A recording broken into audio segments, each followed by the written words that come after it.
Good morning, good evening. Welcome to Chipheads. The first one. Yes, it is. Okay, so where are our faces, IJsbrand? I'm gonna show it. There we are. Hey. Cute. Cute. Yeah, cute. So welcome to Chipheads, the very first pilot episode. What is Chipheads, IJsbrand? Tell us. Well, Enlighten the world. Chipheads. Well, it's quite simply just two guys talking about chip music, about synthesizers, music theory, about some Music technology. music technology. Yes, very much. Because this is basically what we always do, talk about music technology, and we figured, why not do this on a microphone, release it as a podcast? Yeah, why not share the world? Yeah, Share it to so the world. that's what we're doing. And if it all sucks, we'll just not upload it. Well, if you're But that's in the recording now, so yeah, but if they're watching this, then it means if people are watching live, then we won't be able to cut it out, yeah. well, they're not. We're not streaming. Yeah, we're not streaming right now, but we may in the future. Yeah, that's true. So, Yeah. All right. welcome. We did have notes, but they're already gone on the screen. Yeah. But I remember, because we like quickly outlined what we could talk about today, and the first is basically our backgrounds. So who are we, and why are we sitting here? What do we have to do with music technology and chip Well, music? What's your name, man? My name is Stijn, which is Dutch, and a lot of foreigners are not able to pronounce my name. And my artist name is Antler, and you write Antler with a 4 instead of an A, because at one point I thought that was really like chip nerdy, so there had to be a digit in there, and that has bitten me in the ass because nobody knows how to write my artist name. But well, I've also been called Forntler. Forntler, yeah. It happens. So that's my that's what I currently do. But I studied music technology in the Netherlands, same school as you did. Yeah. Only I only got there when you already were graduated. Yeah, but you're quite a bit younger than me. I'm quite a bit younger than he is. And I really wanted to become a game composer there. And turns out that I thought software development within the music tech business was more interesting than composing all day long. So that's where what I graduated off in. And in my spare time now, I do a lot of chiptune. Cool. So in daily life you program? In daily life, I program, yeah. I'm a software developer in the audio-visual music world. So I own a company with which we made plugins, audio plugins. Zone for Audiere, for example, is a big one that we did. Mm-hmm. And but I've also done graphics, OpenGL stuff, software for VJs. Cool. So yeah, nerdy and math and science, but always with a artistic outcome. I wouldn't want to work for a banking corporation. That sounds to me. Probably isn't, but well, that's what it sounds to me like. And so yeah, I like that cutting edge between art and technology, which is basically why we're sitting here. So. And you did something special for the chiptune community, didn't you? Oh yeah, because I make music in LSDJ, which is a tracker for Game Boys. If people do not know what LSDJ is, I'm sure we'll get into that plenty. Yeah. But the problem with making music on a Game Boy is that it's quite hard to manage your files, your save files. You got to get them off a cartridge and then read them out, the save files themselves. So I wrote a software library that can help you do that, and a set of tools that uses that library. So there's all kinds of tools that you can write with it, and there's even more tools that we still want to make with it. One of them is used, for example, to just get songs in and out, but there's also one that takes wavetables and patches them into your songs. There's one that... Oh, sick. Yeah.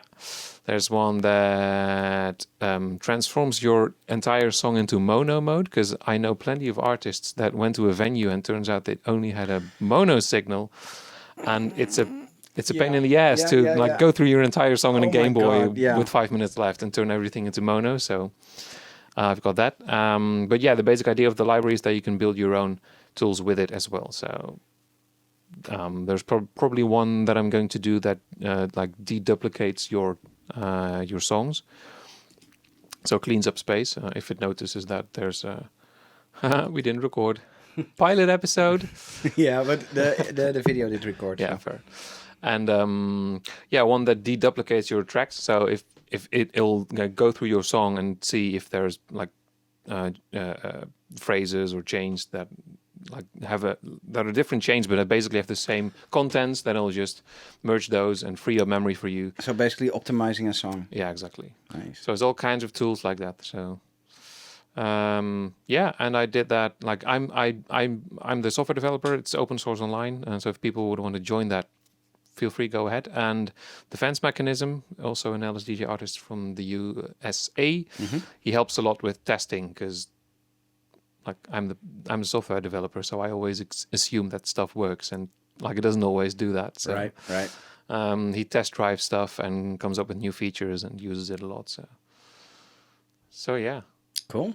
didn't even have that on the list, but yeah. And what's your background? So.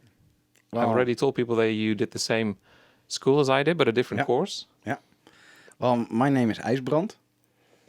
Like if you tell people you're called Stein, people can at least somewhat say Stein.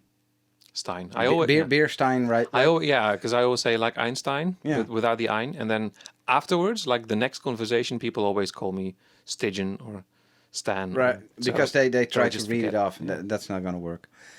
People can't say IJsbrand.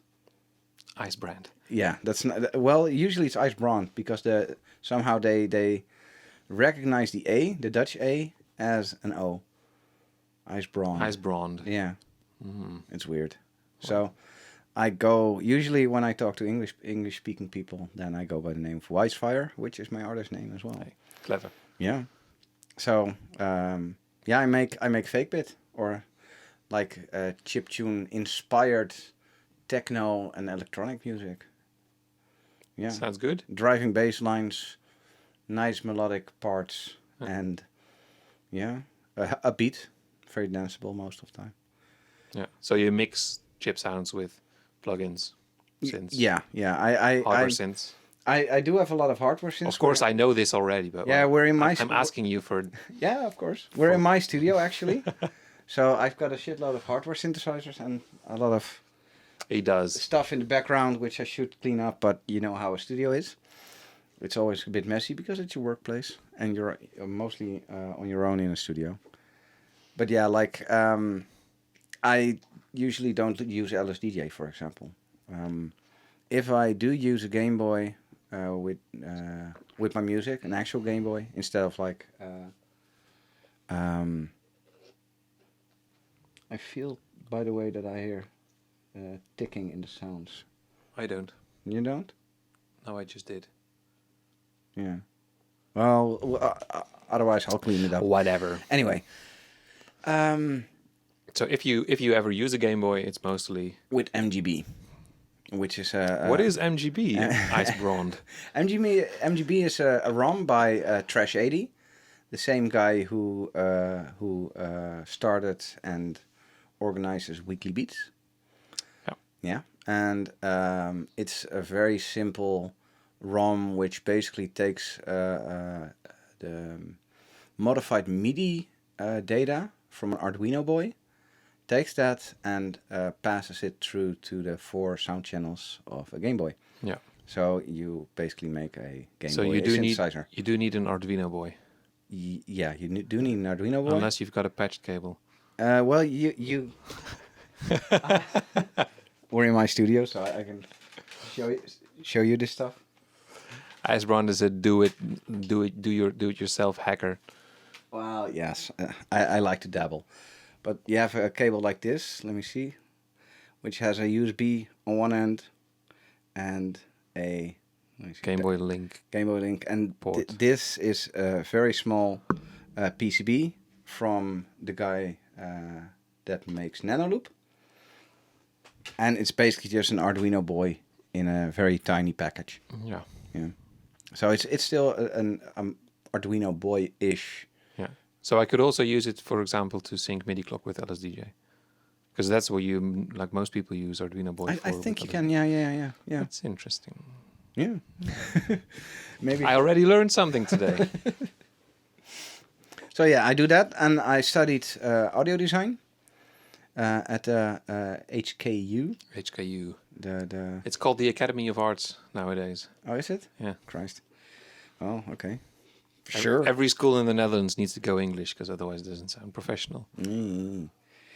It's so pretentious. Anyway, and what I studied was studio technology and sound design, but that doesn't translate into English. Actually, I did klankontwerp, which Repeat that with us, audience. Klankontwerp. Klankontwerp.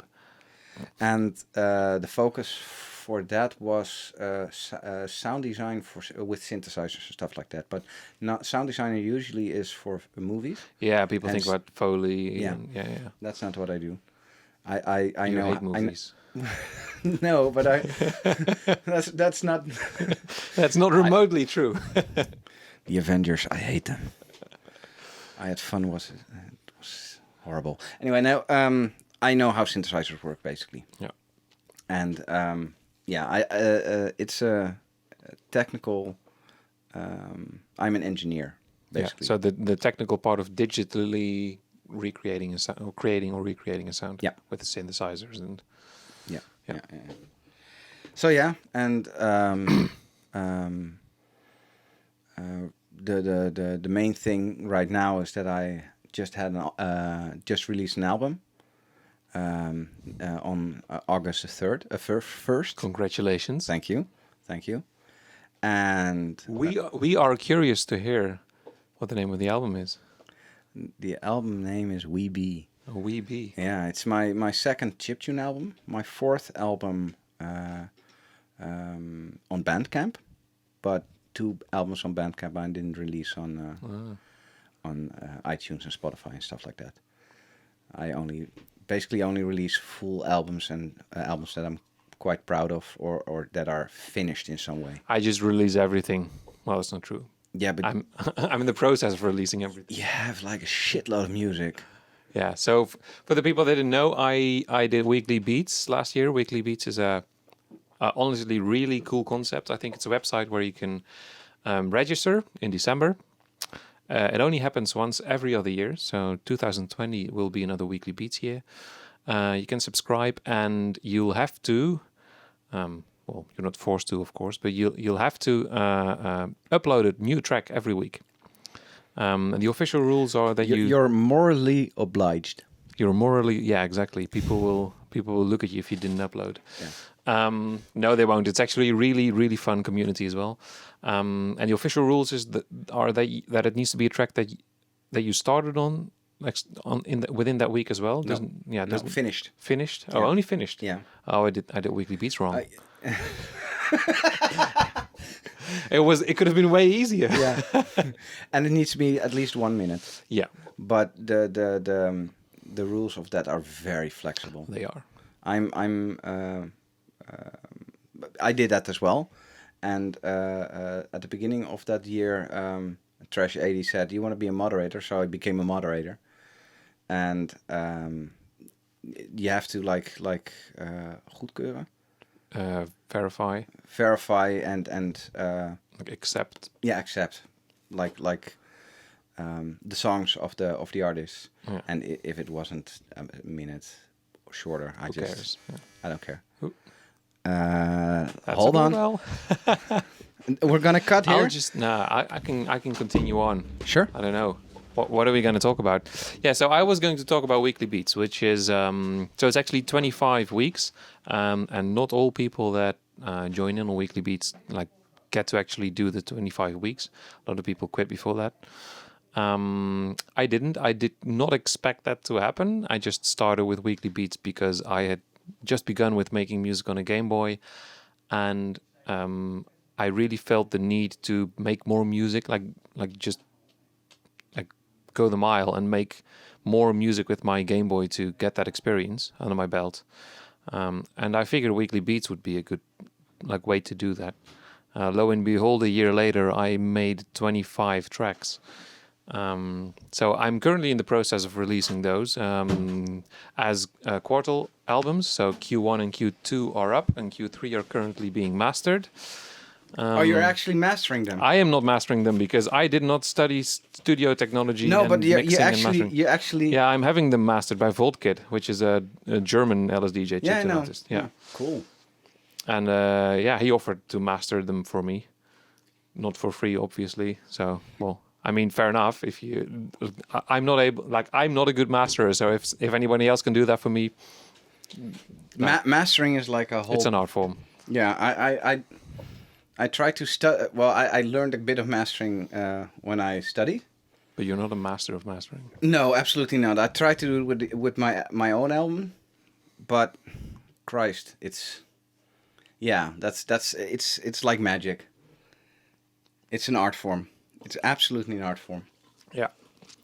So yeah, I'm having them mastered. Q1 and Q2 were mastered as well. Nice. So yeah, that I just explained what a weekly beats is while you were gone, and that I did 25 weeks, and you did 48 weeks, nearly a full year. Yeah, nearly full year. You did 52, right? I did 52. Yeah.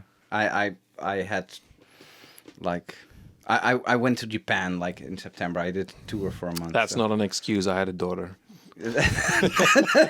Okay, good point. Oh my God.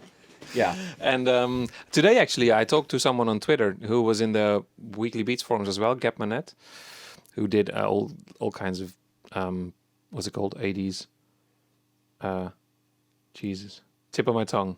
The Like genre. synthwave. Yeah, synthwave. Yeah. So he did a lot of synthwave tracks. There was a lot of synthwave. There was this a year. lot of synthwave Oh my this God. year. Yeah. Synthwave is getting, Or it last already year, was popular. Actually. But, Yeah. And so I saw him post something on Twitter, and I didn't even know he was on Twitter. Neither did he know I was on Twitter. So we got talking, and he asked me if I was going to do 2020 as well, which I'm not, because it's like a huge, like it costs a lot of time, and not, like now that I have a daughter, I also need to spend my spare time with her, obviously. Yeah. And I would like to spend my time in the coming year on making an actual proper like album release. Right. For which I have more time to do the tracks than just a week. Yeah, you didn't like actually for the releases for the Q1, Q2, and Q3 releases. You didn't like make anything extra. No, so what I did is I gave the tracks names because like most of them didn't even have names. Yeah. Put them in an order for the album. A couple of tracks I made really small adjustments. Because after a year you have like way more experience with LSDJ than you do at the start of. So it's mostly like first and second quarter that have changes, and obviously getting mixed and mastered. And I do try to get some covers or remixes on every album, just so that I've got something extra for people.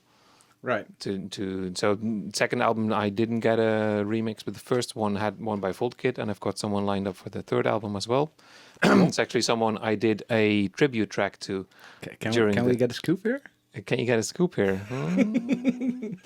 It's actually a really old friend of mine in the chiptune scene. How long have you been in the chiptune scene? I have not been I've not been in the chiptune scene for very long, but Right. he has. Okay.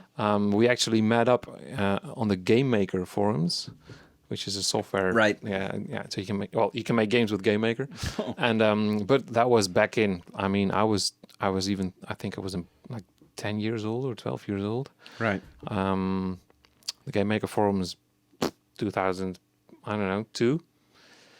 And we both did music on back then it wasn't even called an indie game. It was just like people making games in their spare time. Yeah, and so there was also people making music for those games in their spare time, which was me and him. And we both met because we did music on a game. Game never got anywhere, obviously, but ever since then we've been talking. And like he lives in Canada.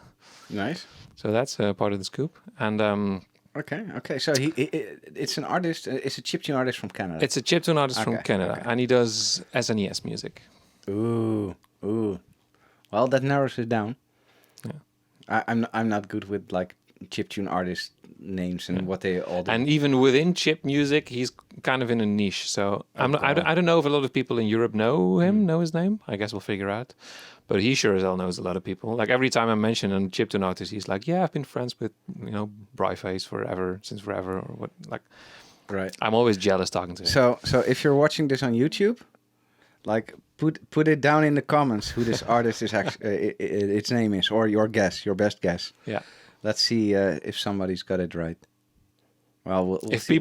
people like minutely monitor my online social, they'll probably be able to guess. That's called stalking, and that's not nice. Yeah, well. So yeah, I do try to get like in that sense something extra for the albums, because that seems like a good thing to do. And I've also been asked by people like, why you release all your weekly beats tracks? They're probably not all as good as like the others. Yeah. But to me, like I feel that it's a good way to show the progress that can be made if you do this for a year. Which is also the reason why I don't edit them too much. Like I only edit stuff that's just like basically mistakes or wrong notes, Right. or like sound design that doesn't really make any sense, but I didn't know about the pitch command in week 4 or whatever. Right.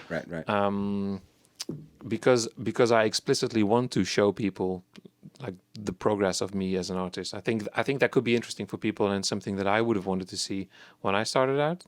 Because normally it's always people releasing their albums, and this is like you don't see the shit that's behind creating an album. You see, you don't see the process that actually gets him there. Yeah. So and it's especially true for you because you very recently, or you only recently started using LSDJ.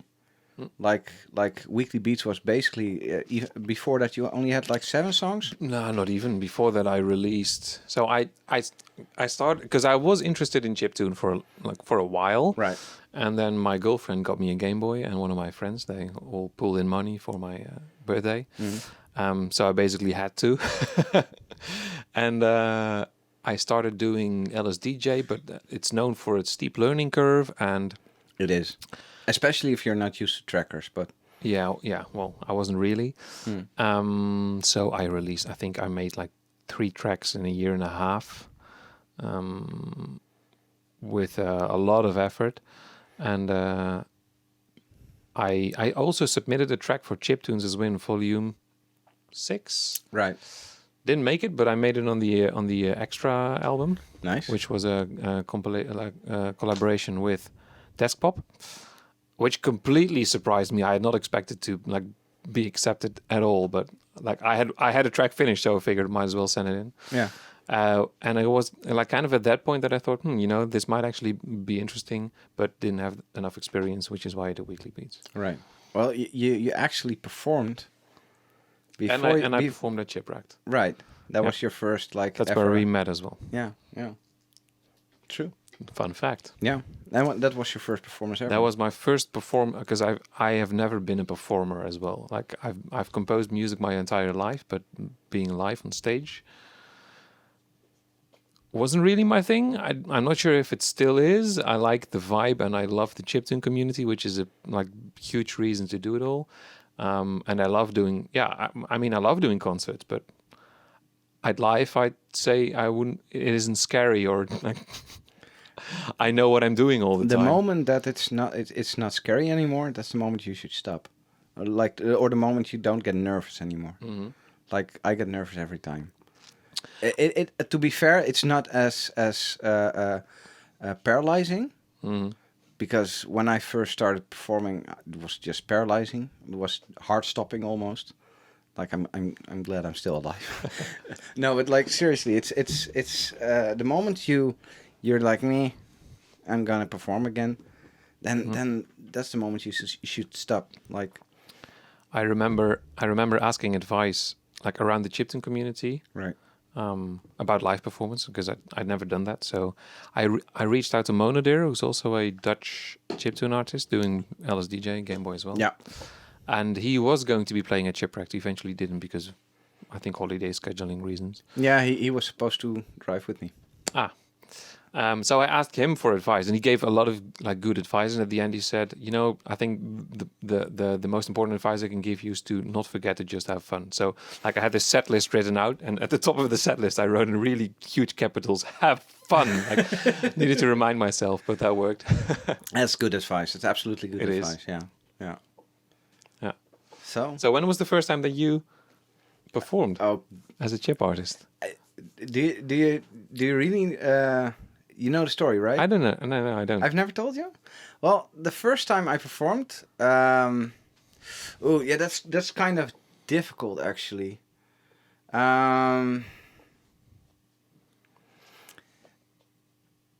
I wanted to perform like when I was really young, but I didn't have the available tool set for that. Like I didn't have any talent playing an instrument or something like that. Hmm. I know a bit of drums, but that's about it. And then even like a really tiny bit. But I got a Nintendo DS, Ah, and that was at first it was like an excuse to because I'm making music, but it was just a game player for me. I played a lot of games on that. But I eventually got DS10, the Korg DS10. that's when you got cursed Cursed? with the chiptune. No, Cursed. well, no, chiptune actually that goes way back. I my first music program was Fast Tracker, and chiptune was a part of that mod music community. Yeah, but you didn't perform with Fast Track. No, Okay. absolutely not. Although I've seen people do that, it's possible. But I'm sure it is. Yeah. There's people doing all kinds of crazy stuff in the chip scene. yeah, but no, I didn't perform with that. Like I grew up in a very small town, and electronic music wasn't a thing. Like it was metal and rock, and that's about it. No. No. Yes. So, no, Yeah. give me some hard 909s. 4 on the floor, man. No, but seriously, like, so I performed in my hometown with a Korg DS10. You performed in Schagen with the Korg. Yeah, Neat. at an open stage. How did they like that? At an open stage, where I was the only electronic artist. Like there was a band before me, and there was a band after me. And before there were like maybe 20, 30 people in that cafe, in that bar. And after that, I think only my mother remained. For the people that are not like don't know the Netherlands, to me, because I'm not from the region, it almost sounds like sending a metal band to an Amish region, like and expecting them. yeah, it's never gonna work. So that was my first performance. So that completely sucked. And then you thought, I'm gonna do this for the rest of my life. Yeah, absolutely. No, I came to Amsterdam to find the creative hotspots in here in Holland, because that's Utrecht and Amsterdam, and I live smack dab in the middle of Amsterdam and Utrecht, because You do. Amsterdam is weirdly shaped.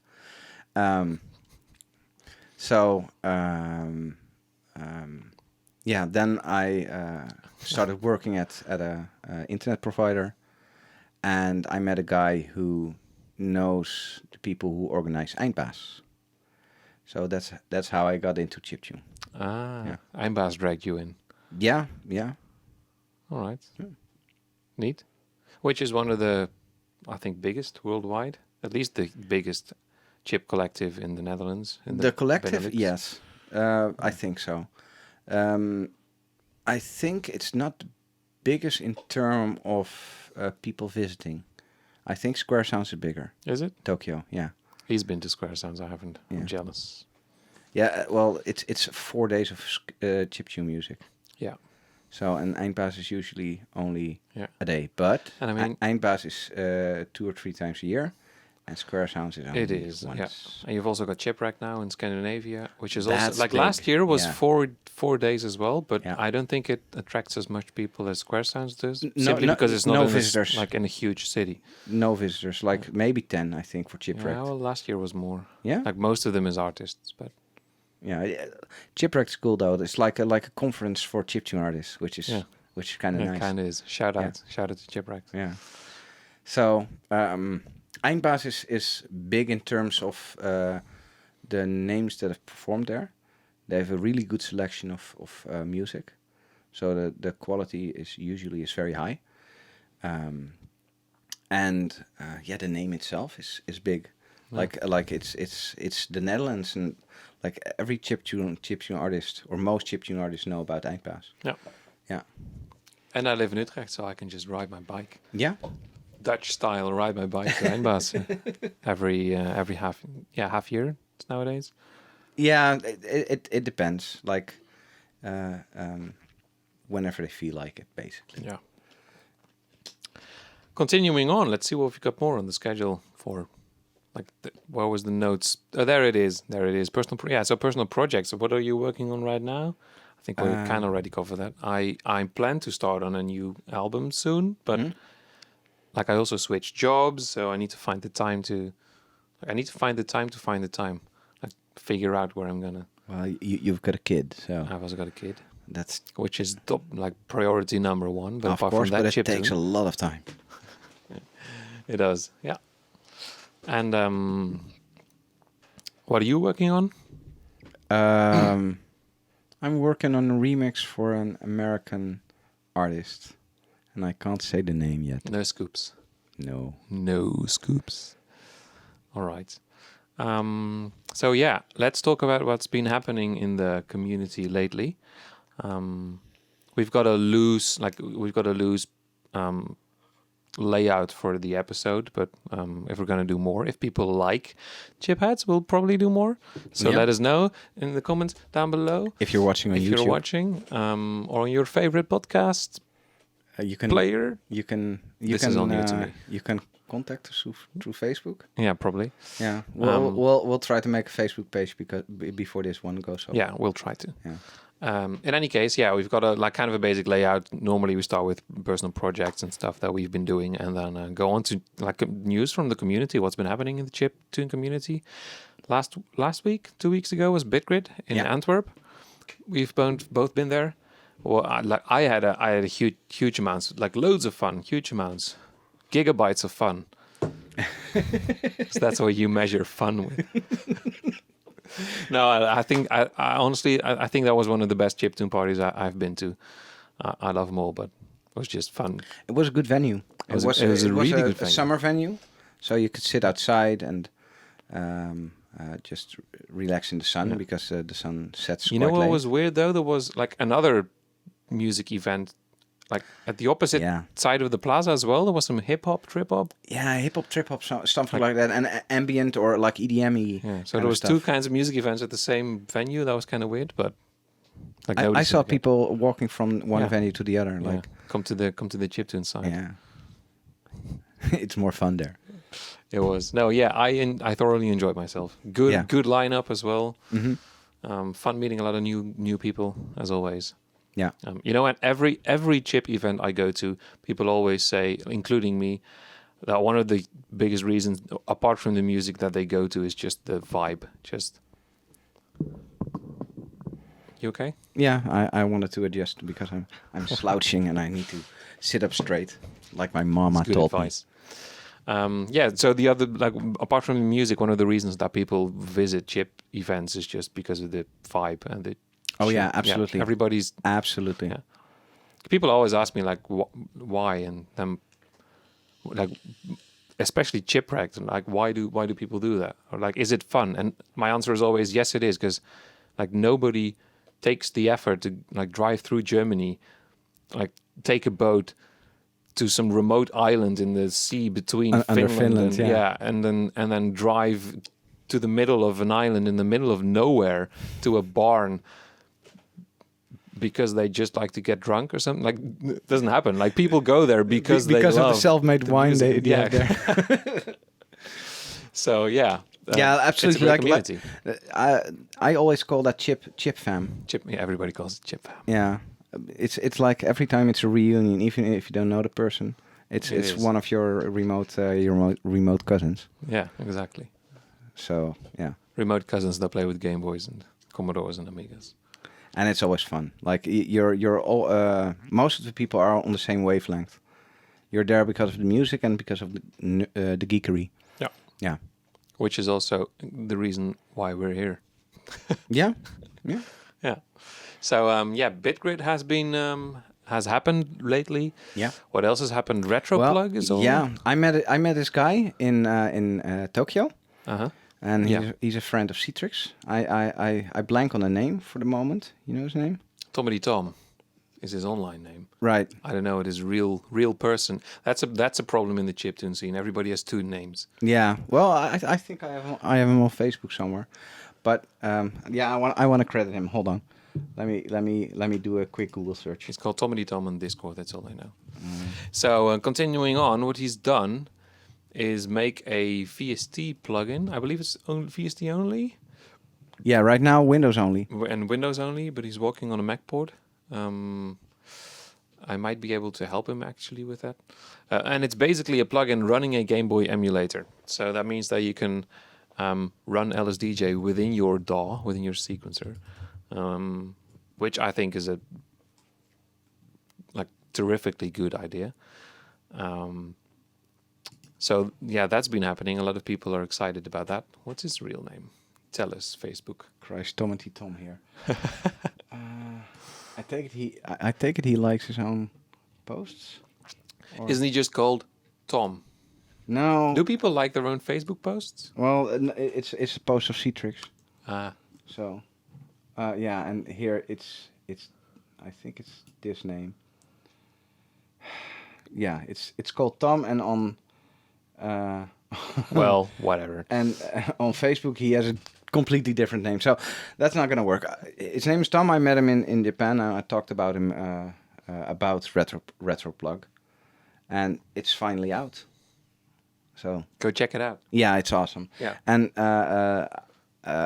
I've heard through the grapevine that there's gonna be an audio unit as well eventually. Yeah, because he uses a framework that creates plugins, and I believe they were going to do audio unit support as well. So Yeah, that'd be awesome because there are a lot of chiptune artists using a Mac. Mm-hmm. So yeah, that's been happening. Like part of the reason why we're doing news from the community is just because we'd like to give shout outs to people that do cool stuff. So if there's stuff that you know about that we should talk about, should let people know about, Yeah, let us know. and let us know. I take it like most of the people now watching are already our Facebook friends. So Probably, yeah. Yeah. Hi, Mom. hi, Mom. So like if you want us to talk about something interesting, shoot us a message, and we'd love to talk about it. Love to cover it. Anything fun. Yeah. No politics. Next on the list, Icebrown's got a new gadget, Oh yeah, which you would really like to show you all.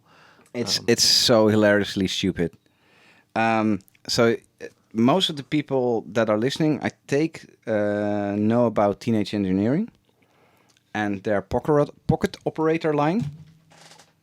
For example, the Pocket Operator Factory, which is this one, which I took out the battery so the display doesn't work.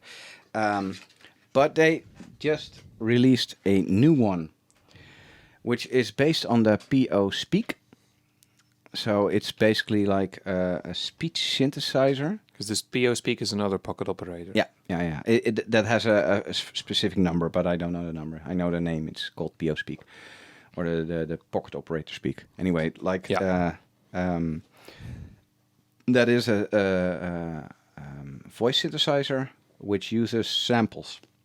So you can sample. You have a microphone, and you can record your own voice into it. And there's a mic in. yeah, there's a mic in. Oh. So you're able to freeze the spoken the format, Yeah. stuff like that. But they did a special collaboration with Here we go. with Drum roll. Justin Roiland of all fucking people. You're such a fanboy. Dude, like Rick and Morty is cool. It's cool. Like Justin Roiland is very uncouth, very boors, but I take it you don't know what uncouth means. I like the word. Looked it up like quite a while back. Anyway, he's quite uncouth, but it's very high concept sci-fi in a way, but with dick jokes as well. So it's a pocket operator. it's a pocket operator that has a Rick and Morty brand. Yeah, That's what it is. and it says And on some the Rick back, and Morty graphics, visuals. and it says on the back, the first edition. Ooh. Yeah, Yeah, because can people still buy this, or are we No. just showing them something and then they can? they be can't buy jealous? this. Sorry. This was sold out in like less than 2 hours. I was lucky that I opened up my laptop the moment it got live. I even got it like cheaper because they didn't update the price for it. Like I actually ordered 2, and I canceled one because it was too expensive. I ordered it from America, and Teenage Engineering is European. So Yeah. so it sounds like that's the microphone. But the very fact that it's got first edition on the back means it'll probably make more editions. Maybe I think so. They didn't like announce anything official, but I take it they're gonna do maybe another version. Like you have the drum version of the newer the new pocket operators as well. So maybe they'll do something with that. I don't know. I can't speak for Teenage Engineering in my case. No. But yeah, What does it sound like? Let us like let me see if I can work this thing. show us. Oh, wait, Rick! I'm Mr. Meeseeks! Look at me! Holy crap! 2 brothers in a van, and then a meteor hit. You have to have a pretty high IQ. Oh, that's the microphone. Sorry. Show me what you got. That's a very famous one. Show me what you got. Yeah, you never watched Rick and Yeah, Morty. so I'm going out in the open here. I watched the pilot episode, which I did not really like that much, but everybody's been telling me they should just skip the pilot episode because it's not that good actually. Actually, Justin Roiland did an interview quite recently, and he told us about world. the world. Told about the progression that they've made from season 1 to season 4, which is coming out in November, I think. Okay. And usually or when it first began, they said each other's names a lot, like, "Come on, Rick." I can't do a Morty voice, and I wouldn't know. No, well, Wubba lubba dub dub! that's Rick. Okay. Anyway, so they said each other's name a lot, and Rick would burp a lot, and it was more like throwaway gags. Mm-hmm. And now the gags are more integrated into the episode itself, Okay. and a lot less burping and lot less. Yeah, the burping was something. That That's so annoying. I hated that in the early episodes. It's like, are you trying to be funny because he's doing burps? He's burping. Yeah, I know. Okay. Yeah. But if you get past that, it's like I've only been hearing people like positively. The high concept part is interesting. Like they're doing parallel universes. They're doing like Mr. Meeseeks, for example.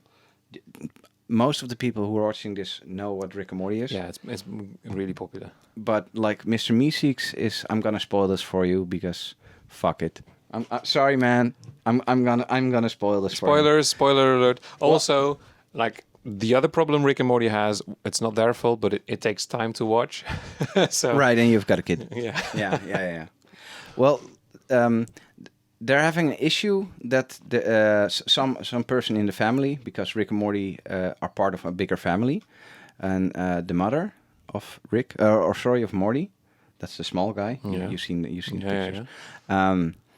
The mother, which is called Beth, she has a problem that something needs to be cleaned or something like that, and Rick needs to help. And he says, "Well, I've got this box here. If you press a button, somebody will pop up, and if you tell him what you need done, then he'll do it, right? So he pops up, clean the kitchen, and the guy goes out and do it, and then after his task is finished, he poofs out of existence, right? That's very important. So the family starts experimenting with that box, and they ask the people that are appearing quite impossible questions. I want to have a more fulfilling life. Yeah. Help me have a more fulfilling life. Like, how am I gonna accomplish that? Yeah. Right. And the other one was I need to take 2 points off of my backstroke or something like that with golf, which is doable, but like, yeah. Anyway, then all of a sudden the Meeseeks that pop up don't disappear again because their task hasn't been completed yet, and they just want to die because that's the life of a Meeseeks. So they start using the Meeseeks box for their own problems, and all of a sudden there's a whole army of Meeseeks that just want to die, and so the task that needs to be completed is get Beth a more fulfilling life and get Jerry, the father, 2 points off his backstroke or whatever. So then all of a sudden they wage war against them, And then it gets deep. It gets dark. It gets dark, which is cool. Like I like dark stuff. Yeah, I can see why. Yeah. So that's probably one of the most, well, the most popular episode of the first season, and there are loads more like that. It's just one meme generator. Generator. It's been another. all over the internet. Oh so, yeah, absolutely. Yeah. And now even pocket operator. Yeah, even Teenage Engineering. Yeah. I think this is the first time a comic series or like a animated TV series has partnered with a synthesizer maker to make a synthesizer. I had actually expected what's it called? The guy that South Park? Ivy Tran and Sarashu are doing music for. Steven Universe. That would have been the first Right. to do something like this, because like part of the soundtrack for Steven Universe is Chip. It's Chip artists doing the soundtrack. Yeah. So it would seem like a match made in heaven to do something like this. But turns out it's Steve. It's Rick and Morty. It's Rick and Morty. Like it's just quirky stuff. Yeah, like I would have thought like Simpsons, like with 27, 30, 35 years under their belt. Simpsons is huge. Simpsons is huge, but like I think this is the first time like this ever. So it's interesting. I mean, it's just a pocket operator speak, but I like to have it. Like I like Rick and Morty. I like actually. It's a nice gadget. I like Teenage Engineering. So Lubba lubba dub dub! that's that. Cool. Hey, I think we'll actually talk about pocket operators later point in the episode as well. Sure. Well, we've got the stupid question section. Right. Yeah. Right. What do you want to say? Don't you have something to let us hear? Yeah, let's do that. The idea is that in the future we'll also be highlighting new albums that came out or artists that we like want to give a shout out. At this point, we don't have any rights to do that and haven't contacted anyone. Copyrights strike, stuff like that. But of course, we've got our music, so we'll just play one of my tracks right now, and yours at the end, I think. Yeah, if you want something played on on Chipheads, then it needs to be YouTube friendly. So if you're, for example, if you're distributing through CD Baby, there's an option to not monetize on YouTube, and that's the only way we're able to play stuff like that. Otherwise, we'll get copyright strikes, or we can't make any. It's that's annoying. So that's good to know. Yeah, please, if you're interested in letting us hear your cool music, we're more than interested. But that's the only requirement. Unless somebody knows a way to work around that, but There's no fucking way. There's absolutely no way. YouTube. That's a big thing on YouTube. Yeah. Anyway, let's listen to a track I made. This is "Sexy Robot Pool Party." Sounds interesting. Yeah. Well, I envisioned a lot of robots at a pool in the summer, and one of the liner notes actually was, "Let's hope Toasterbot doesn't go for a swim because that would ruin the party." Whoops. that will be devastating. Oh my god. I did. This is the track that I did for Chiptunes as well, Volume 7. I say hit it. All right. We'll turn off the mics.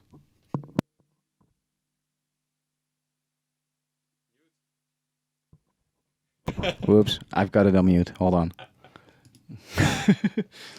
First episode. Pilot. Refresh even. Ja. Komt goed. Ja, zover was ik nog niet. God, wat zeg ik. Hurry up! Er is ook een fucking interface.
There you go.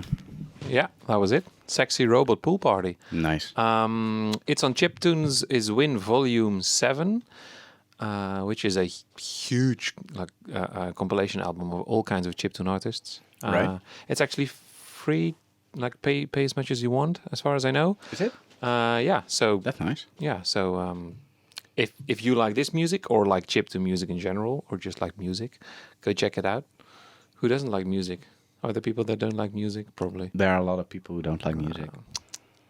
Well, then this podcast is not for them. No. No. Let's get the imagery back Right. on. Let's get us back. Let's show people our faces. They haven't changed their faces. Spoiler alert. No. Still not. And here we go. There we go. Yeah. It's a nice transition, isn't it? Yeah, so I think this is a good example of the kind of music that I make. Whoops. Thanks. And everything is done on one Game Boy. Nice. That's the cool part about chiptune. Yeah. Well, no, hold on. That's because you can make fake bit. Yeah, it's fair enough. Yeah. And I'm a huge proponent and lover of fake bit. I love. Well, there's plenty of them. Mm-hmm. And you don't need a Game Boy. Rimcraft. You don't need a Game Boy. You can use a Commodore. Yeah. Or like a SID synthesizer. Yeah. Which you see there in the back. People. I don't No, know. people can't see them. No. It's, Oh well. No. So yeah, well, I mean that's the way that I make music currently. But I actually would love to check out different chips and someday even venture back into DAWs. The reason I moved away from them is that I like sequencers have too many options to me. Right. I like the limit, and that's something you hear a lot of chiptune artists say. I like the limitations that working in LSDJ gives me. Yeah. But sometimes I hear music made in a DAW and I think, there's so much more sound design that you can do in a DAW. Freedom, that seems interesting. And perhaps now that I've got more experience composing Right. with a Game Boy, I could try that out. But I would also really love to do some more FM, like Sega Genesis stuff. Right.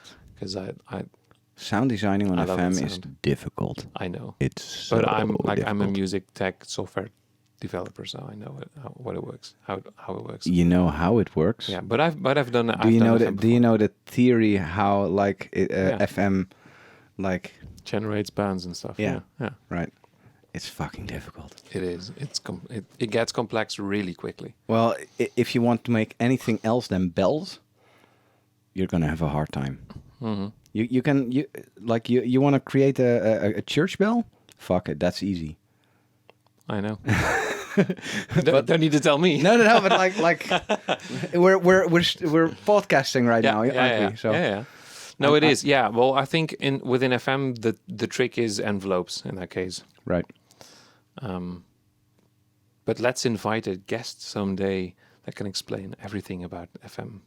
Oh, I'd love to. Yeah, I'd that love sounds to. like I don't know any. I don't personally don't know a lot of FM chip artists, but you sure probably do because you know Citrix. everyone. Citrix. Well, Citrix probably knows a bit about it. well, if you're listening, Citrix. I've seen your face on Square Sounds Tokyo. Oh, you haven't met Citrix yet? I've never met. Oh, dude, he's so nice. Is he? Yeah, he's Free compliments for Citrix. oh man, he's an awesome dude.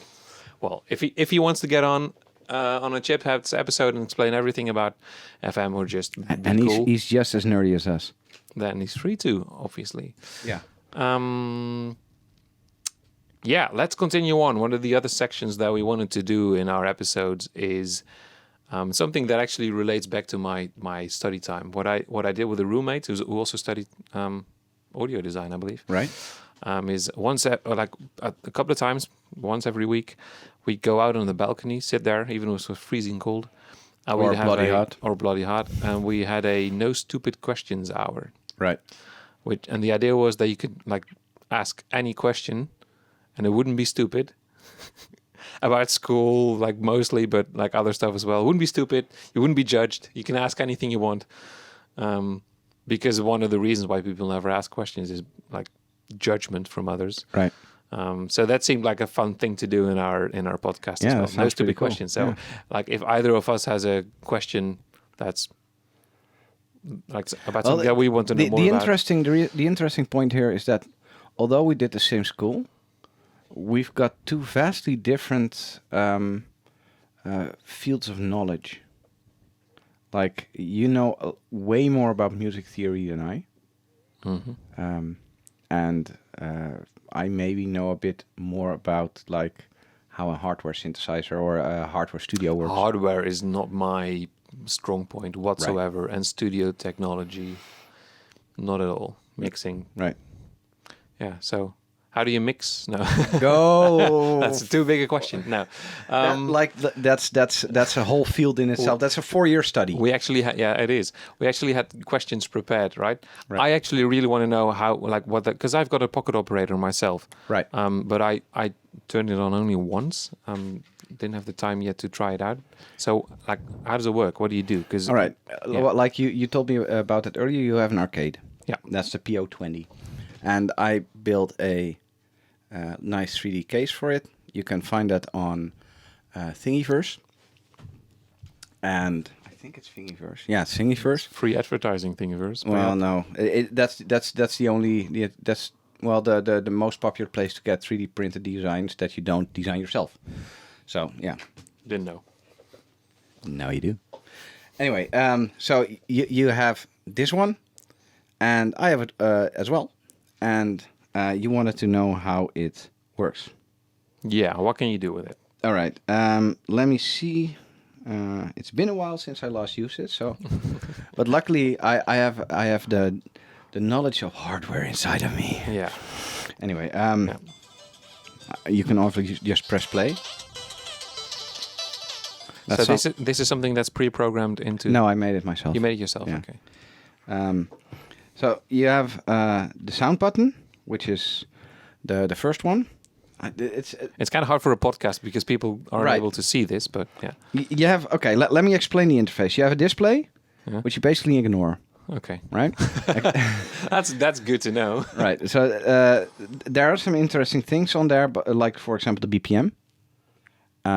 But mostly you just ignore that. It's funny to look at, but that's about it. Doesn't do anything. And then you have a grid of 4x4 buttons on the lower left corner. And those are basically the numbers. So sound 1, sound 2 until sound 16. Okay, check. For example, or effect 1 through 16, or step 1 through 16, right? And then on the top, right next to the two dials, because you have two dials on there, like they're potentiometers, pot meters. You have 3 buttons, which is sound. You can select the sound. You have a pattern, and you have volume / BPM. So I can put the volume very high.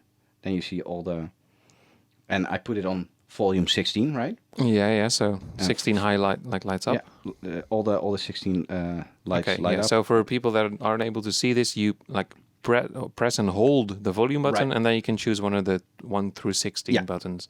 Exactly. And if I want to change the BPM, I can change that with one of the dials. Yeah. And I'm not sure what the other one is. I think it's swing. No idea. There's probably a manual. That's the BPM. It's a right hand one. Yeah.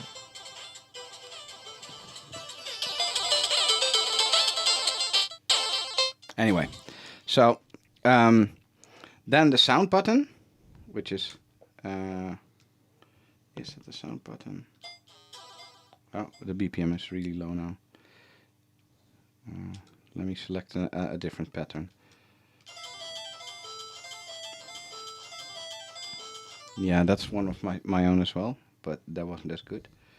What was the sound button? Right, okay, yeah, I know. The patterns, I think.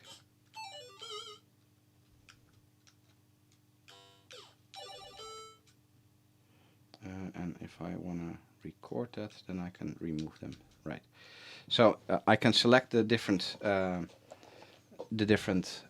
sounds with 1 through 16 again. Yeah. And if I select the sound, in this case, sound 3. Yeah.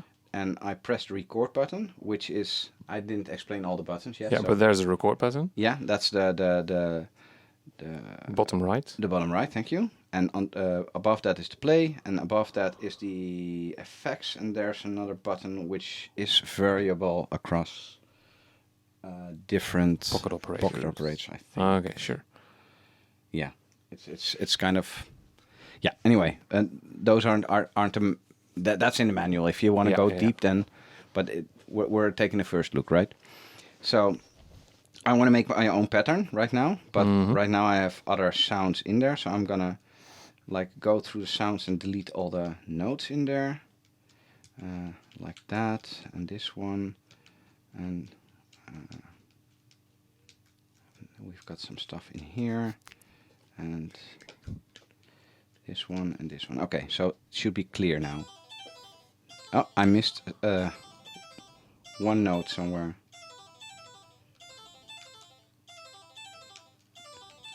Maybe it's this one. Somewhere there's a note in there. Let's go on. Anyway, so I select a sound. Yeah. And I program it in because the recorder. In this case, we're using display on the lower left. There's a record thingy in the display. So I'm in record mode now. I can pull myself out of record mode with the record button. Yes. And now I'm in record, and it's basically just a step sequencer, right? Uh-huh. You know about step sequencers. Yeah. Okay. Right. 16 steps. 60 steps. So I selected sound 1, and I'm putting one on. Okay, 6. so there are 16 sounds pre-programmed in. I think there are 16. Yeah, Don't give or take. Yeah, maybe 10. And then maybe, you can choose on which steps you would like to put those sounds. Right. So you first select the sound, and then you select the steps on which you'd like to record it. Yeah. Okay. That's. I'm still not understanding. Oh, there you go. I missed a step. So it's clear now, right? We don't hear anything. Yeah. And the fun thing is we can sequence while it's playing. So if I, for example, select sound 1 and then put one on the first beat. There it goes. And then one on the rest, the 4, the 8. No, the 9. The 1, the 5, the 9, and the 13. Yeah. I think, right? Yeah. Sorry. Then we have this. And I can pull up the volume. Oh, the volume is completely up. Yeah. The battery is just low. And are the pitches of these sounds pre-programmed as well, or can you change the harmony? Or You can. This is the interesting part about the arcade. The arcade can have its backing melody or the chords it's using changed on the fly. So it's independent of the rhythm, basically. okay. Yeah. But some notes are they're in a key, they're in a scale. Yeah. And I think there's only one scale. Like on the speak, you can change scales. Okay.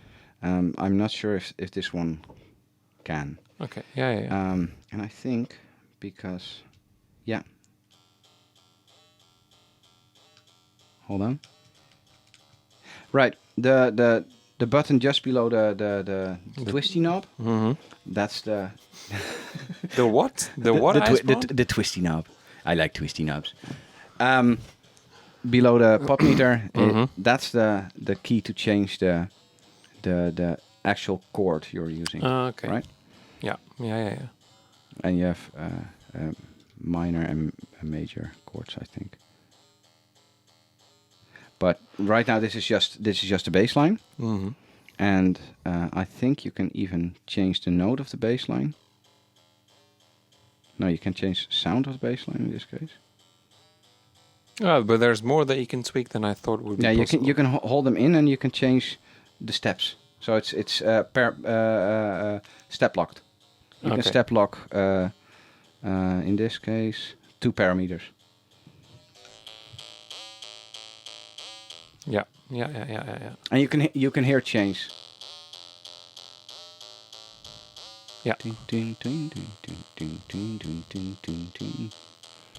Right. So, but now we just have a bass line, right? And we want to have more than just the bass line. So let me see if I can find another sound. Yeah, this is the real chip. These are the real chip sounds.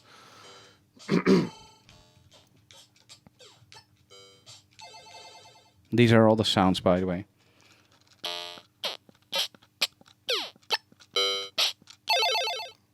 Are these sample based? I have no clue. I don't know. They're not sample based because no, it's a synthesizer first of all. Okay. So I actually have a clue. You lied. I lied. Oh no.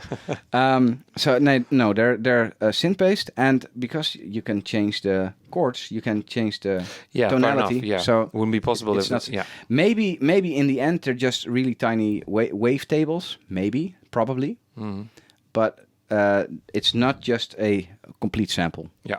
Okay. Sure.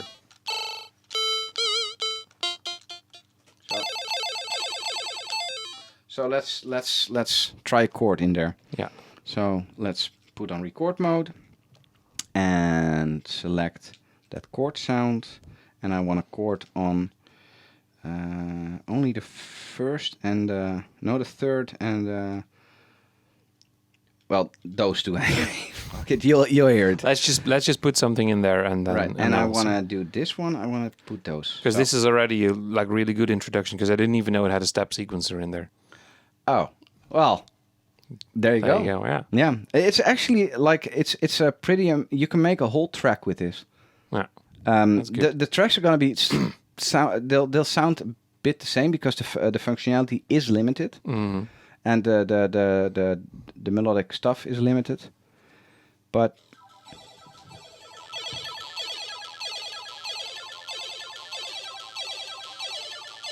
Nice. You can hear the chords change, right? Yeah. Yeah. Yeah. Major.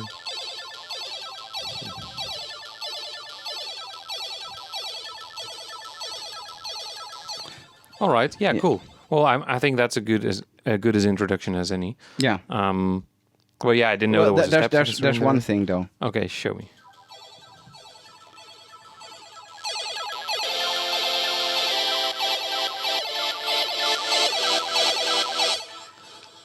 It has sidechain compression. Nice. actual sidechain compression. No, it's just Yeah. on the beat. Yeah. And the effects are cool as well. So you have an Oh, that's neat. So that's actually usable for a live performance.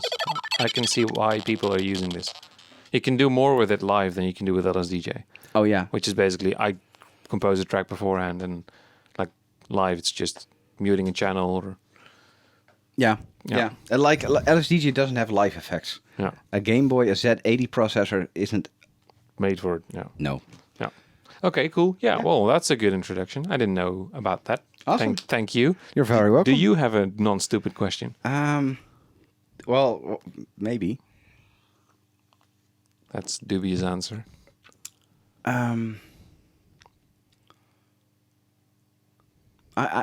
I have a choice between two. Like I can make it really difficult for you and and ask you to explain the whole circle fifths and the functionality and the way you're able to use it, or you can explain to me how house chords work. House chords. Okay. You remember that one? Yeah, I remember that Right. one. So I get to choose between because if we're doing this correctly, there's always another episode. To be fair, like the house chords, you already kind of explained, but Yeah. but I like a more thorough explanation because Okay. what you did. Let me explain the whole story because we're talking Yes. without context, and I'd like to clue the audience in as well. Go on. Let's go with the house chords question. Right. We try to do a collab, or We made music together. we made something together, and like it was I already had something set up. It was like the Quom thing, right? And there was basically just a house stab, like a rave stab, and the rave stab, I put it on a couple of notes, which sounded interesting, and I tried to compose a melody and compose some extra chords with that. Mm-hmm. And I couldn't get it to work. And that's where you came in. Yeah. So, because I mean, this is a really good example of where the difference between our backgrounds shows. Because Right. like I don't even know what a raised stab is. It's not in my repertoire of No. like vocabulary of music terms.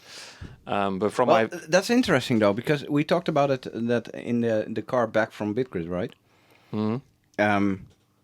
You're a metalhead. Yeah, so I come from, like, I listened to a lot of prog metal during high school, rock, classical music, jazz. So, like, everything I do has to do with notes. Like, I probably hadn't even touched the step sequencer before I started with it, with Chip. The first CD I ever bought was from Too Unlimited. No. Right. Yeah. Actually, the album before that with Twilight Zone and Get Which Ready. I know only because that song got really popular. Because Right. yeah. Okay. Well, It's before your time anyway. Yeah, so that's my background. Like, I didn't really listen to house, didn't really listen to any electronic music. That's changed quite a bit, but that's where I came from. So yeah, I mean, stabs and tops and all those Tops? house terms. Yeah, I had never heard of those. What do you mean tops? Tops? Isn't that something that house people use? Tops? Yeah, as far as I know, tops is like loops that you can put on, like on the top of another loop that adds like some hi-hats or some like. Never used that term. Oh. I'm probably explaining it incorrectly. So No, it sounds very likely because you need sometimes you need some high frequency. yeah, exactly. To come in. So you put on the top. Yeah. Sounds very plausible. Well, that was your stupid question.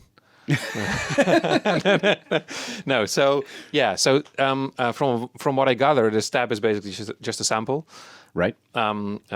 which you can play like pitched up or pitched down depending on the note that you trigger it with. But what you didn't realize is that a stab, or at least this stab that you used, is a chord in itself. So it Right. just wasn't just a C note, but it was a chord. In this case, I believe it was a C minor 7th 9. Yeah, I don't know if people can hear this. No, they can't. Well, so that's C, E flat, G, B flat, D. But you didn't realize that, right? So by playing a stab, you already introduce a key to people. Like Right. You play that stab and suddenly you're in A minor, like a minor key, not A minor, but a minor key. Could be like actual minor, could be Dorian, could be like some other combination of minor keys, but minor because there's a minor third in that chord stab. Well, that's fine. But what house like most often does is then, for example, trigger that same stab on a different key. In your case, that was E flat. Right. Right? Yeah. Well, because the first step already introduces a C minor key, if you then play the same stab on E flats or in E flat, that means that if you would have played the chord on E flat in the key that you introduced, it has different notes than the notes that are actually in the stab that are on E flat minor. Does that make sense? Right. Yeah. So Because you have a key, and a key isn't like 12 notes. yeah, It's 8 notes. 7. Yeah. The eighth- I always count eighth is the the octaves. octave, Yeah. So it's got 7 notes. So if you play that stab on C, you basically say, well, the key that we're in has a C, has a D, has an E flat, has an F, has a G, has an A flat, has a B flat, has a C again. Right.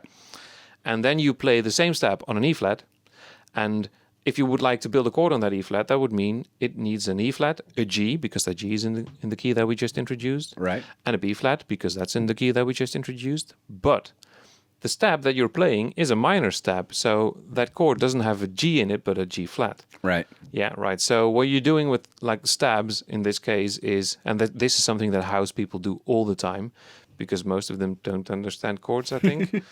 That's probably a rash like thing to say, but Well, it has a certain kind of aesthetic. yeah, it does.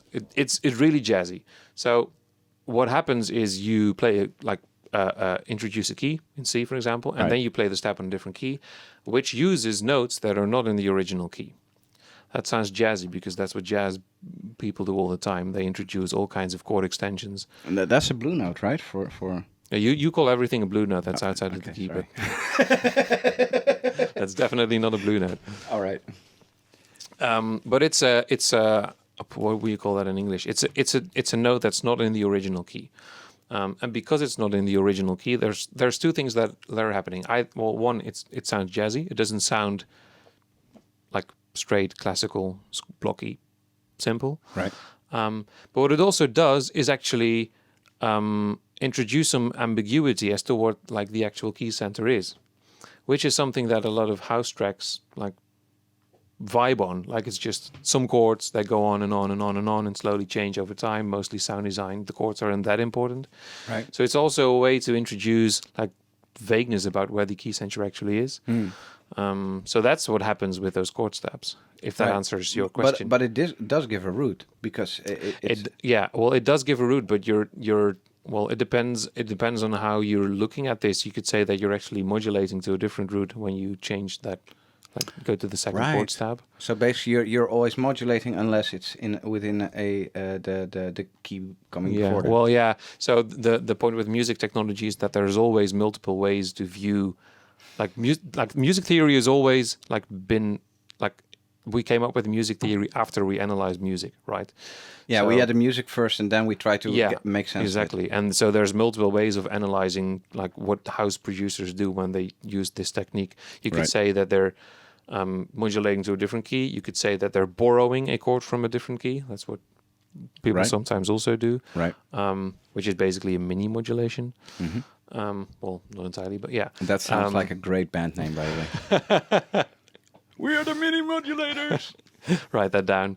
But you could also say that it's actually playing E flat minor with a what's it called? Is that a lower 11, ninth, with like higher chord extensions in it? So a chord extension, like normally chords consist of like the root and then a third and then a fifth and then a seventh if you're jazzy. Right. And then if you're like really jazzy, you also add a ninth, which is another like third stacked on top. Yeah, If you're you- talking about the intervals right now. yeah, the right? intervals, yeah. And then if you're really, really jazzy, you can also add an 11th. And if you're really, really jazzy, a 13th.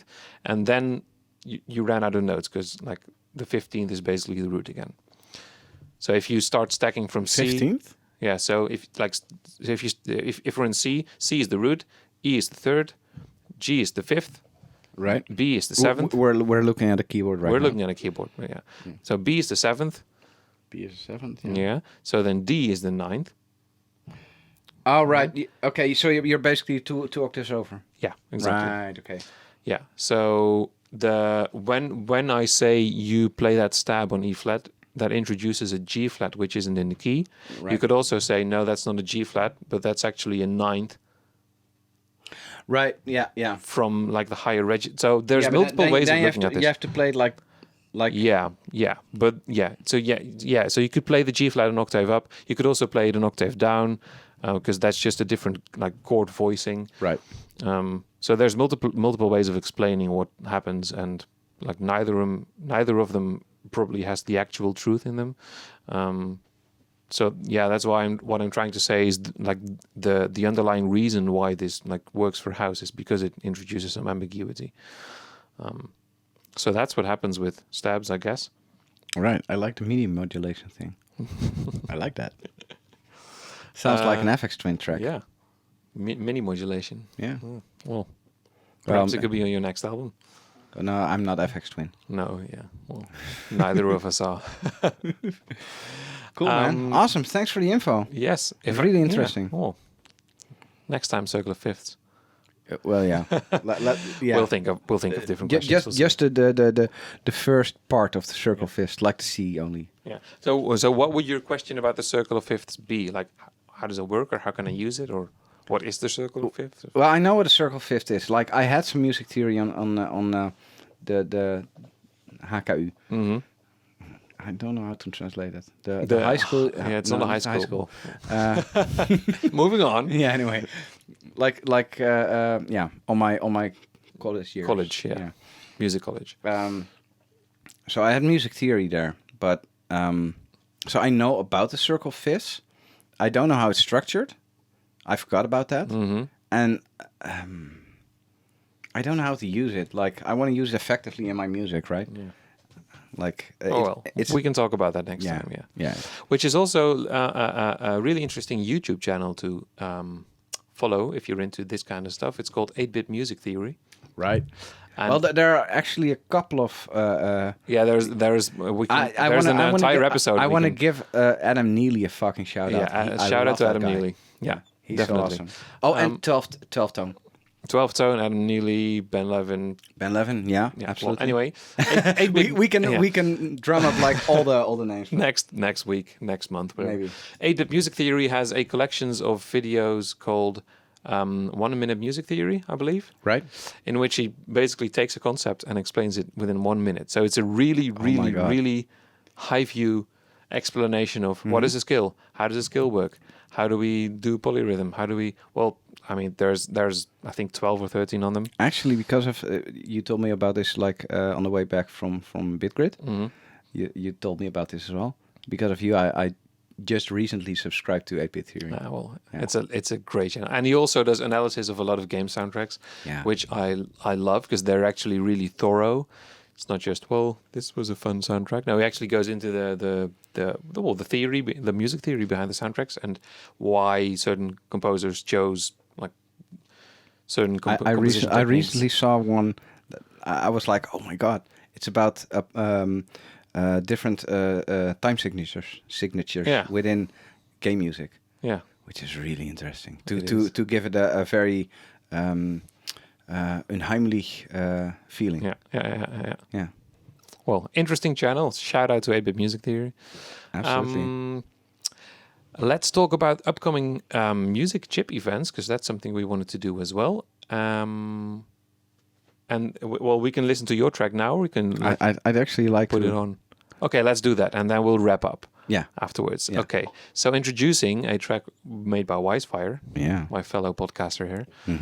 Go on. What's it called? Hikikomori. Or I should pronounce it better. I think it's Hikikomori. Hikikomori. Yeah. You know more Japanese than I do, so yeah. Yeah. Well, okay. And you made it for your album? Actually, I kind of made it for something else, which I don't want to talk about. You don't have to.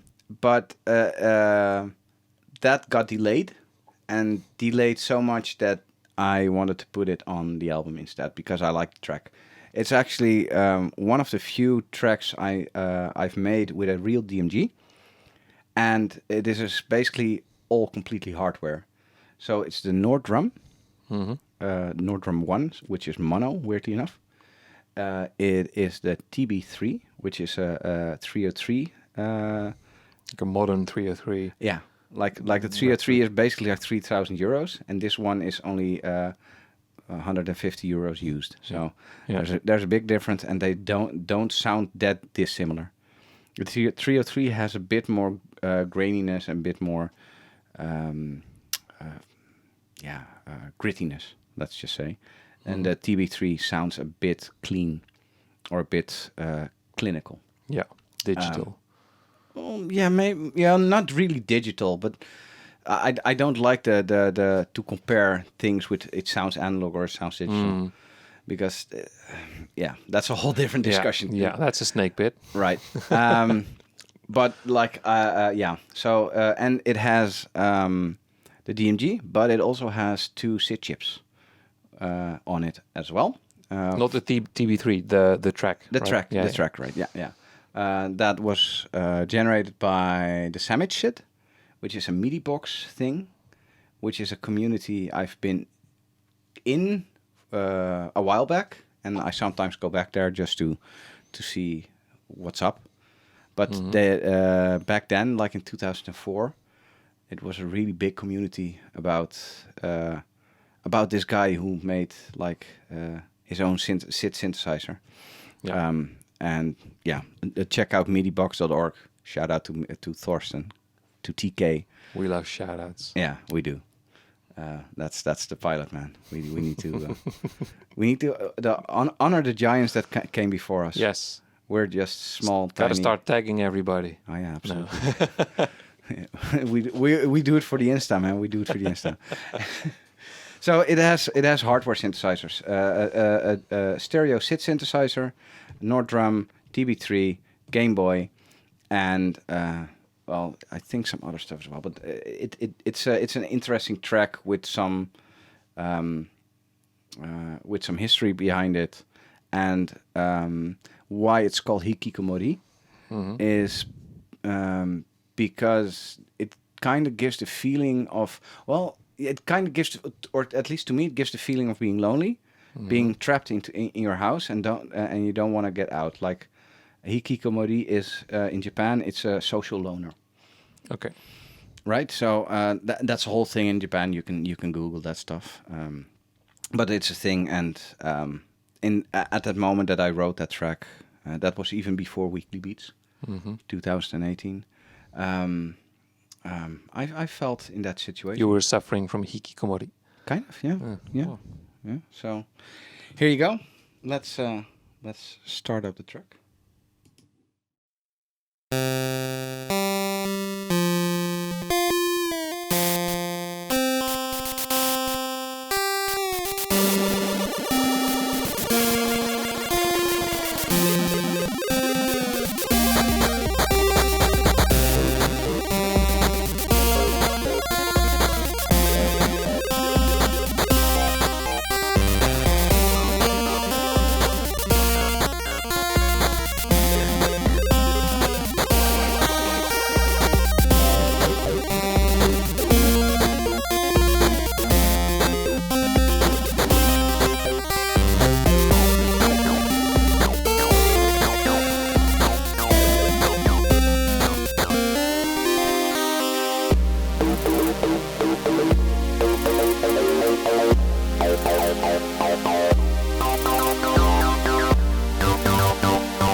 Welcome back to the Chipheads podcast. That was a track by Wisefire. Yay! Yay! I am Wisefire.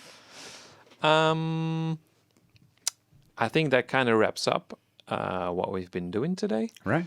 There's a couple of things that we still need to do that I would like to do at the end of episodes, which is a quick rundown of the chip events that we know about. Right. That are like coming in the future. Obviously, Square Sounds. Yeah, this is not an exhaustive list. Of, This is definitely not an exhaustive list. And if it's just the events that come to the top of our heads. Exactly, yeah. Maybe even just the chip events that will be attending. Yeah, because there's like the better the chip community is doing, the more chip events there will be. We can't cover them all. Yeah, well, like I've never been to Italy, for example, for chip. Yeah, chip event. I've I'd heard love they to go throw there. good parties. Yeah, in Kenobit Italy. actually throws Yeah. a couple of. And I've never been to a French chip event. Love to go there as well. No, I haven't as well. And I'm not sure if Spain even does chip events, but if they'll do, I want to come. Spain, hit me up, man, hit me up. No, hit me up. You don't want to. You want to? Yeah, sure. Yeah. I would love to go to Spain. Spain is awesome. I would love to go to Italy. I would love to go to Spain. I would Yeah. love to go to Japan. I would love to go I'd everywhere. I'd love to go to the UK. That's actually on the top of my list. Yeah, The UK and America. UK has a lot of chip parties. I know. Like relatively. Well, a lot. Well, not a lot. I think Hyperwave is the only one. Or No, there was Chip It Day half a year right. ago. Yeah. That's true. Harley talked to us about that as Right. well. But anyway, yeah. So BitGrid is coming up in October. Right. BitGrid 6, 7, 7, I think. 7, in Antwerp, in Belgium. Yeah. Square Sounds Tokyo in September, which is Of course. soonish. Yeah. Of course, we'll both not I be won't there. be there. I'm going to cry myself to sleep tonight as well. Hmm. So that's coming up. Chipwrecked, which is a 4 days outdoor chip festival. Yeah. in the middle of the Scandinavian it's, Sea. and like a ridiculous amount of chiptune artists. Like Yes. if basically if you're interested in just like exploring what chiptune music is, like you get a through cut for the whole genre basically. Yeah. There's noisecore, but there's some EDM very stuff, melodic stuff as well. Fake bit. Yeah. I'll actually be before. You'll be performing. I'll be performing on Cool. Chipwrecked. Yeah. I performed at Chipwrecked 1 and you performed at 1 as well. Yeah. I did too. I'll be going to 3 this year as well. But Anders, the organizer, rightfully said, well, I'd like to include some new artists as well. So they get a first spot. Fair enough. Yeah. But that doesn't like keep me from going to Chipwrecked because Yeah, it's of course not. it's fun to meet the Chip fam.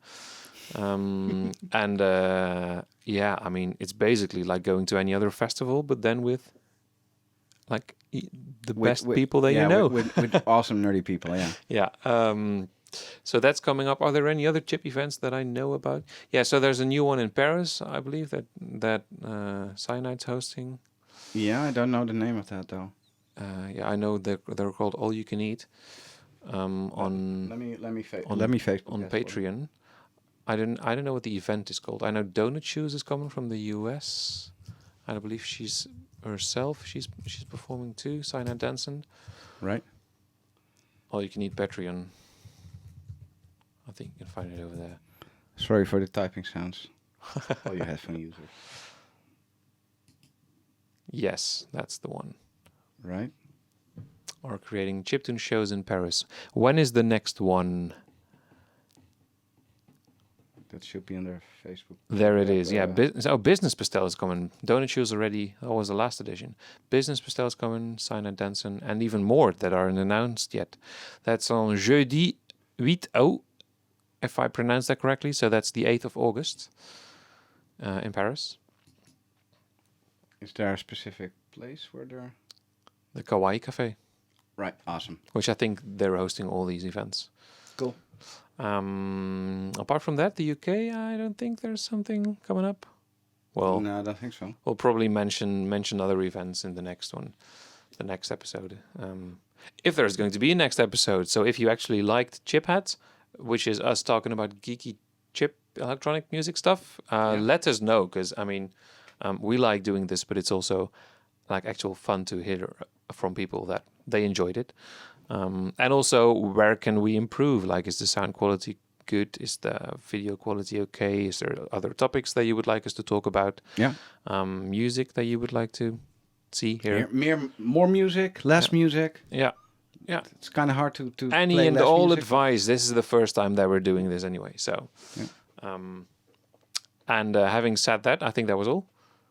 Awesome. Yeah. So we decided to close with a. We came With up a greeting? with a one-liner, which is "Be back in a bit." We'll be back in a bit. And then we have to. we're so professional here, man. 5. We're gonna play Oh, another. We're gonna play another you track. know of what? mine. We didn't transition, so Who? Nobody saw us. Nobody saw well, us, so- Amateurs. yeah, amateur hour here. Okay, yeah, and we're gonna close off with another track by me, Antler. Yeah, This one's called Log Cabins, which is on Weekly Beats 2018. because we One. started out with one of mine, so we'll end with one of yours. Yes. That's just nice. Log cabins.